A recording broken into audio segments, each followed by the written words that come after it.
Hello, nhớ dòng nữa, nhớ dòng chọn cái phong xuất lên nè. Để tan tại tại sao thì cũng thể tao cũng cắt đi nữa, cũng thể tao cắt đi, mỗi tao cắt đi làm thay cho cái sau nữa, chọn cái phong gì nữa. Tại sao nó thì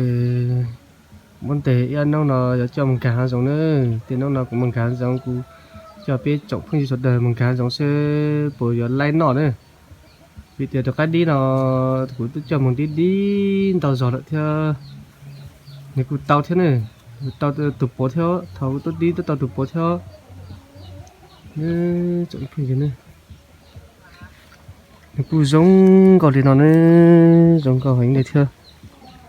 nó mà tiểu tôi cho mình chèn chơi chỗ cờ đấy này, cho mình chơi hành cờ đấy này, chọn cái gì này, tụi nó tao lại ó xỉu nữa này, ó xỉu lại tiền này cũng, nó nào chỉ mới vô theo để mà ô hô luyện thế. Bây giờ thì nhiều cố cái lên này, thật cột ta thì tôi nhìn rồi lên nó này, từ cột ta,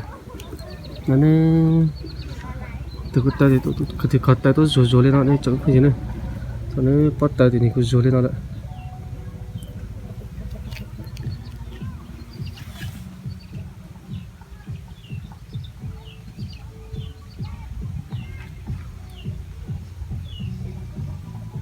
Anh ông đợi cũng một cái rồi lại cho mình đi lại cũng đi tới từ thế này. Để cô đi tới tụi mình chờ hành cân còn đấy chẳng phải gì nữa, mình chờ cân cầu đó tụi nó đang chờ táo cờ nữa, nó cho chờ chiều mình chờ hành cân nữa tụi nó nào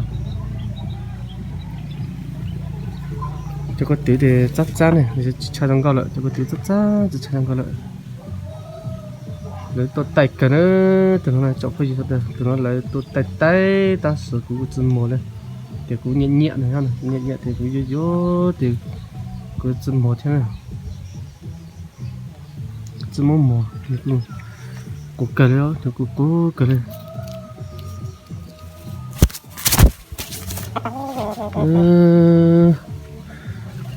cố lên thì cũng mất tổ lên nó sẽ chẳng phải gì nữa tụi cố thấy đó tụi nó mất cho thì như giang kia lại thế này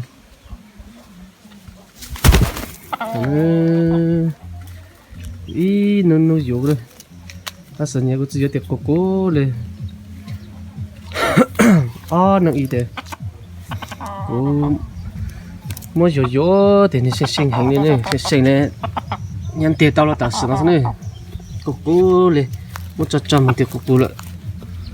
cái này thì gió sinh ra sinh này thì có mất cho mình thì như cố chó tôi này nhớ tới gì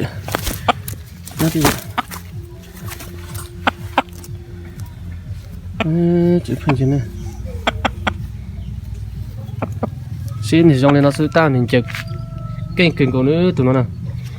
kênh cầu lên chụp hình lên đi từ cột tay thì cứ rô lên nó lại từ cột tay rô lên nó nữa thì tỏ lúc thì tỏ xiong cầu nữa tỏ xiong cho nó sợ nữa nè thì từ cột tay rô lên nó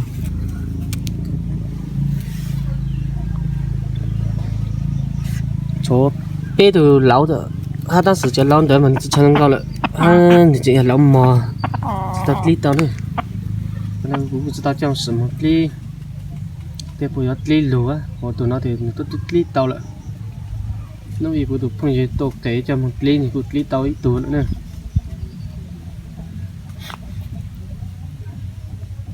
ôi giờ cái đi là họ sẽ kìm một đi lên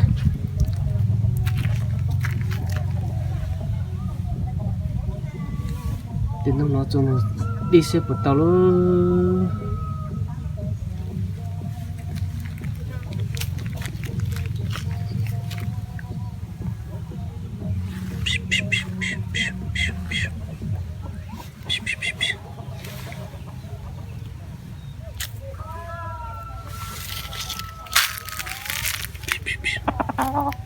nó tự sát chữa